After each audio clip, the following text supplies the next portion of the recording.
lobster and sliced tomatoes. Could one possibly conceive of a more ideal marriage, Watson? Romeo and Juliet were clearly mismated by comparison.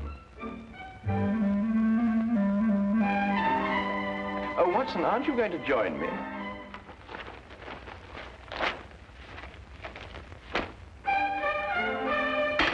Oh, now, surely, Watson, you can't bear a grudge against me forever for something so trivial. Trivial? And what is trivial about riddling the walls with bullets? I do not agree that I riddled the wall, as you so violently put it.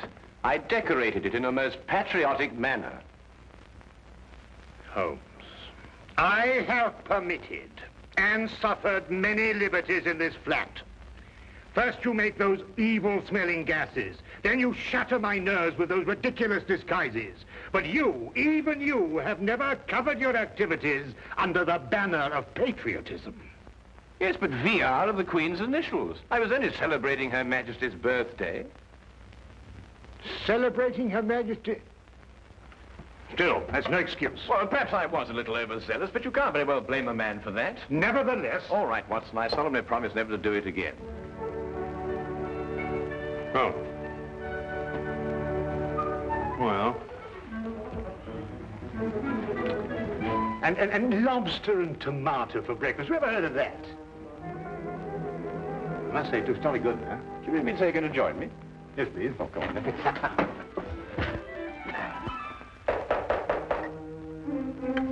That's strange. I didn't expect her until noon. She must have caught the midnight train. Oh. You'll meet her in a minute. Oh. Now, I wouldn't want her to feel that she was intruding.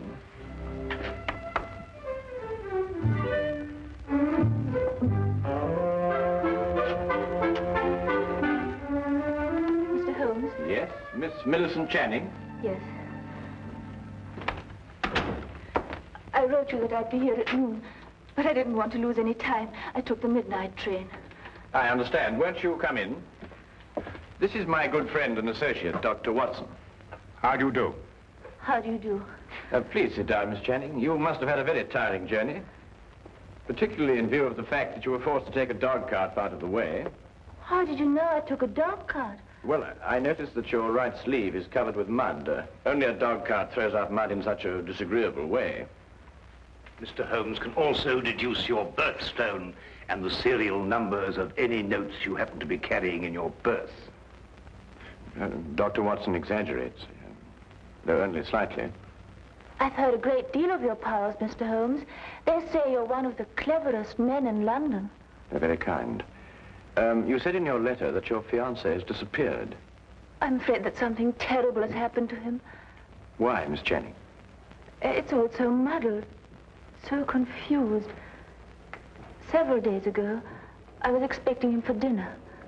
He didn't arrive. I was worried, and I went to his lodgings.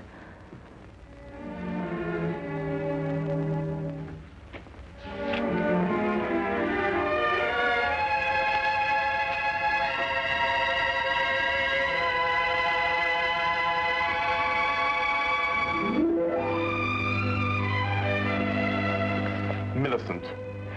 They say of Mom it won't come to the mountain. Good heavens, we had a dinner date. At 8 o'clock. Oh, you must forgive me. I've been so deep in this, it completely slipped my mind. Millicent, how would you like to marry a full professor of English history at London University? I'd much rather marry you, John. I mean me. Well, are you serious? You still have 3 years before you can become a professor. It can happen in a month. Next week, perhaps. But how? Well, you know this research work I've been doing on 14th century English history? Yes? Well, I have reason to believe I've made the most amazing, the most fantastic discovery.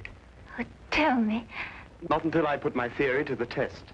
And if I'm right, I can assure you there will be an immediate cheer for me at the university. And more than that, I'll be famous. Oh, but John, this is unfair, keeping me in the dark like this. I promise you it won't be for long. Tomorrow, I go to see Sir Thomas Greystone at Aberdeen to get his cooperation. He won't refuse because my success will bring him fame also. John, You simply must tell me what. Not another word tonight. I'll tell you everything when I come back the day after tomorrow. Remember, good things come to those who wait. But he didn't come back. Not the day he told me, nor the next day. I wired him at Greystone Castle asking him to explain the delay. I received this answer.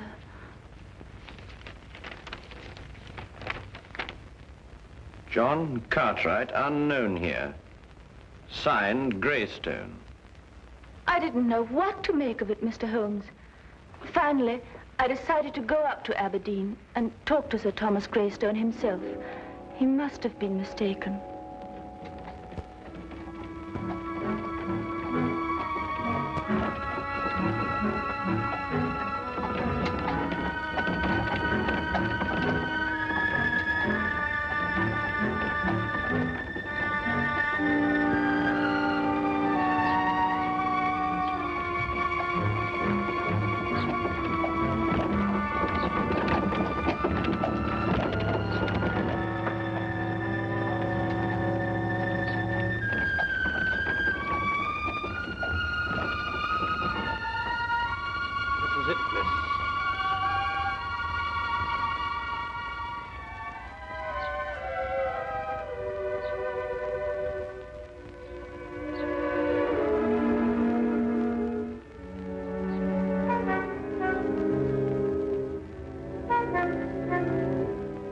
Certainly don't envy you, miss.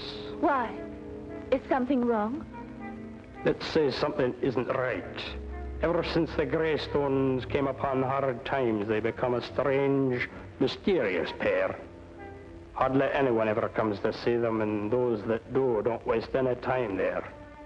If I were you, miss, I'd wait until it's light before I went up. I don't have the time to spare. I'm sure I'll be all right. Suit yourself, miss. Get out.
I'd like to see Sir Thomas Greystone, please.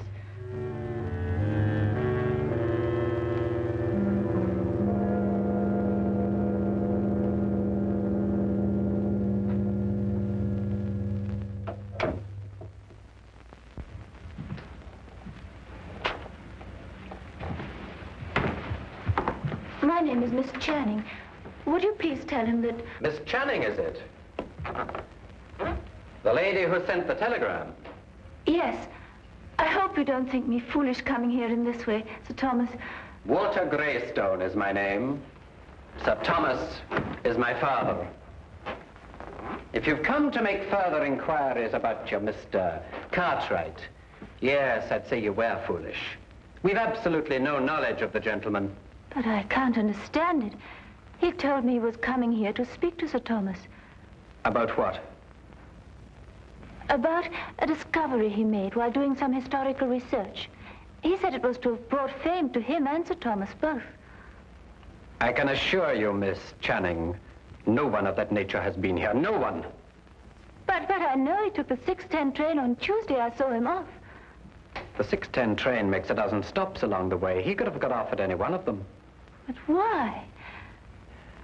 I've no idea, miss. I'm sorry. I'm upset. You see, he's my fiancé. I quite understand, but there's nothing we can do.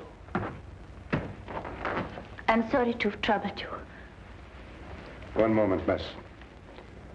That telegram I sent you cost 2 shillings. I'll thank you to reimburse me. Father! Be quiet. I'm not a charitable institution. Are you Sir Thomas Greystone? I am. You didn't say you were. I didn't say I wasn't. 2 shillings, if you please. Thank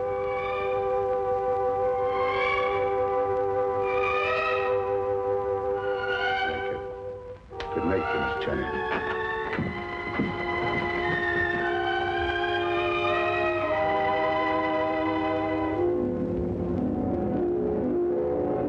Whatever else I felt about the Greystones, I didn't believe they'd lied to me. Why should they deny they'd seen John? However, as I made my way through the garden, I found this timetable in the bushes. I take it that these notes in the margin are in your fiancé's handwriting, Miss Channing.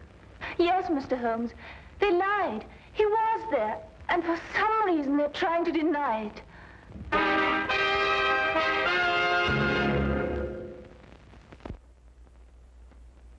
He had evidently asked directions to the castle and jotted them down in the margin. Well, it's perfectly evident the Greystones are lying, but why? Here's somebody offering them a chance of fame. They refuse it. There are other considerations more imperative than fame, Watson. Well, what other considerations, for example? That is our problem. You will help me, Mr. Holmes. I'll do my best, Miss Channing. Oh, Watson, the 14th century contained the reigns of what kings? Wait a minute. 14th century? There were some Henrys, and Richard II, of course. Richard II. He was executed, wasn't he? Yes, at Pontefract Castle, September the 21st, 1300 and... Miss Channing, I would appreciate your taking me to your fiancé's flat. To his flat? But why not to Greystone Castle? Well, I would rather not go there unarmed. Why not? We've both got revolvers. I am referring, Watson, to information that may have led to the disappearance of Miss Channing's fiancé. Come along, Miss Channing.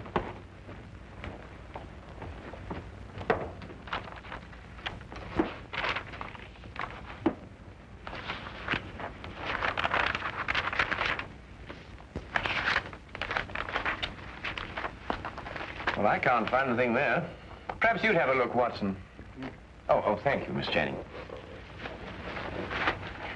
Thank you.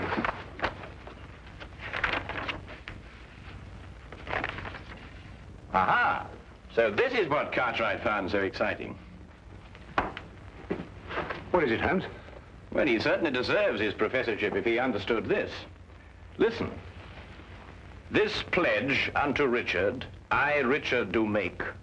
To return unto Richard, switcher from Richard I take. Let the Richard look on the northern stair, then 6 and 7 is not fair. Press on and through and doon for 10. Beware thou do not linger then. If thou art in and wist ye moot get out, smite eke the lion upon the snout. Meter and rhyme perfect. Oh, what's it mean? Well, it's simple enough, Watson. Look here, Holmes, sometimes I think you'd say that a trip to the moon on an umbrella is simple. Yeah. Well, analyze it piece by piece. The first part is nothing more than a receipt. A receipt?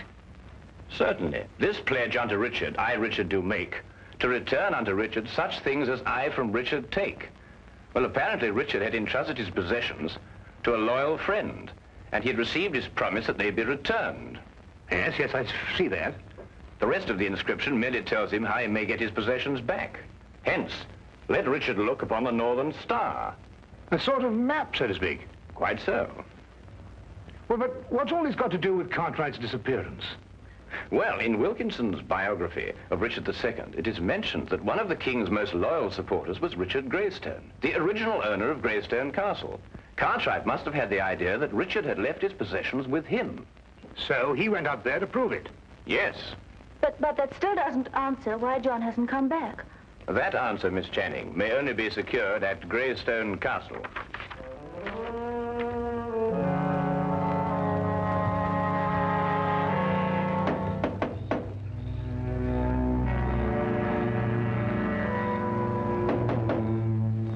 That's strange. There appears to be no one here.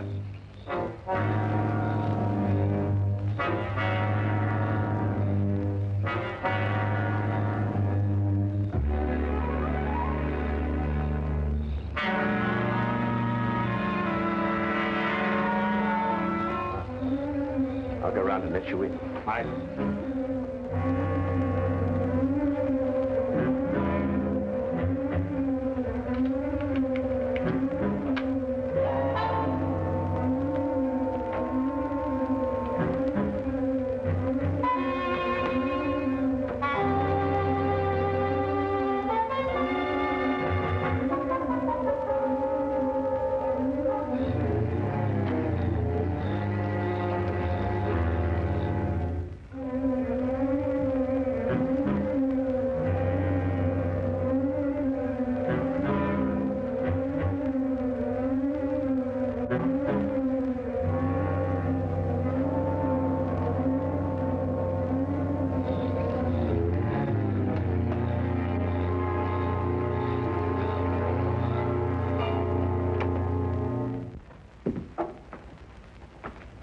Come along and keep close behind me.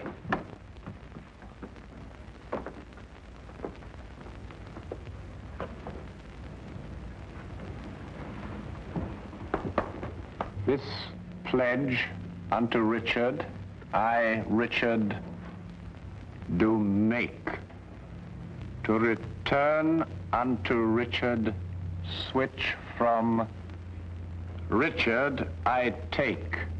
The lower half appears to have been destroyed by fire. But there's every chance that King Richard's possessions may not yet have been found. No, they haven't. So you brought help, Miss Channing. Where is he? What have you done with him? He's in safekeeping, in the tower. Since you're here, perhaps you can persuade Mr. Cartwright to tell us the secret of the Greystone inscription. We shall do nothing of the sort.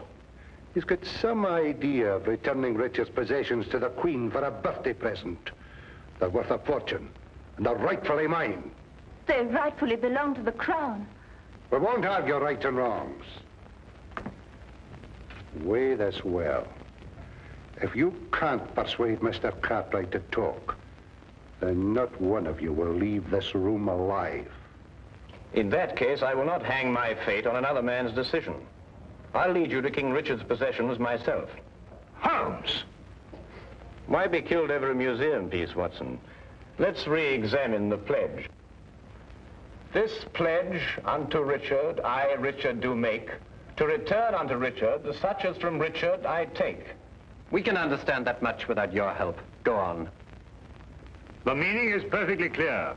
Whatever treasure may be hidden here belongs to the royal family and to nobody else. Let Richard look on the northern star. Well, that gives us the direction. But does it? One can look at the North Star from any point in this hemisphere. Your ancestor knew that. He said, let Richard look. And he meant this Richard. In other words, the direction may be found by facing north from this very spot.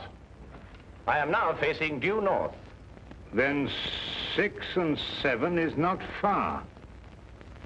What does that mean? Merely to pace off 13 steps.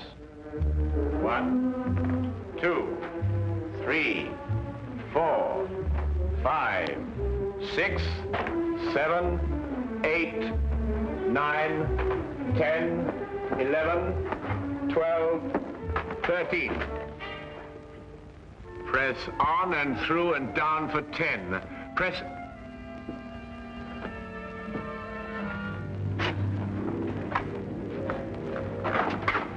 Stairs! Through and down for 10. 1, 2, 3, 4, 5, 6, 7, 8, 9, 10.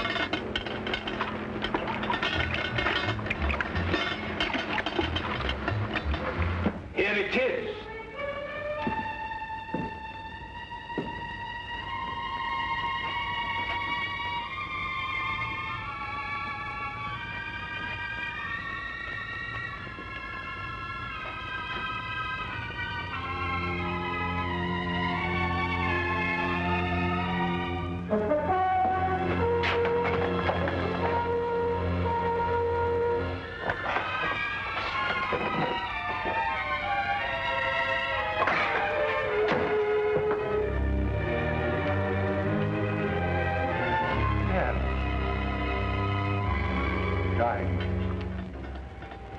rubies. Pearls, at last. I've been waiting for this moment for years.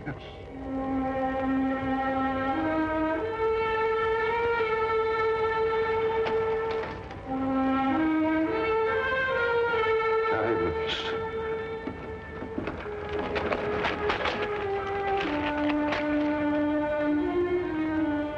Rubies. And now, if we may go... I'm afraid I can't let you go. But you promised. You take us for fools, you go straight to the authorities. I plan to enjoy this wealth. I don't see how, with or without us.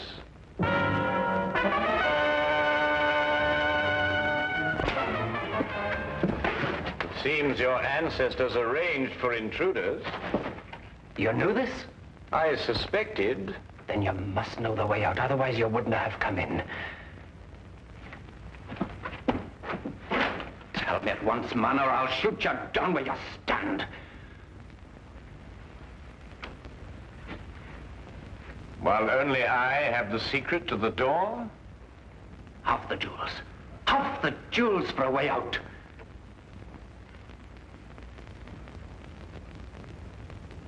All of them. Show us how to get out, and we'll let you take them all. No. No, they're mine. Not one. Not a single gold piece. Are you daft, man? You want to rot here forever? The treasure's mine. The treasure's mine. You can't let them have it. Pay no attention. Give me the gun. You can have the treasure. Just the gun, please. The last two lines of the inscription read, as I recall, if you're in and can't get out, strike the lion upon the snout.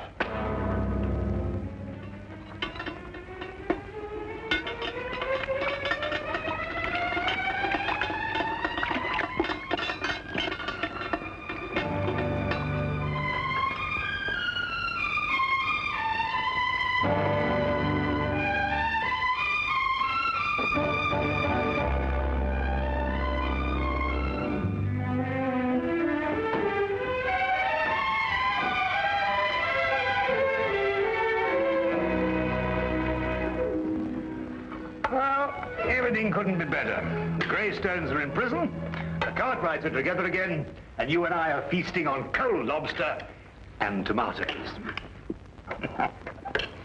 Well, I have a sense of well-being. Haven't you the slightest twinge of conscience, Watson? Conscience? No, why? Well, I noticed the gold piece on your watch chain. You filched it from the treasure room. Filched it? Certainly not. I made an application for it from the ministry.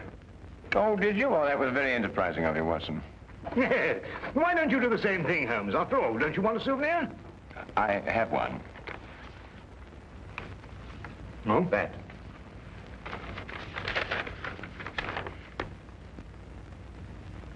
But Holmes, a personal letter of thanks from Her Majesty. Why, Holmes, congratulations. Well done. Oh, thank you, Watson.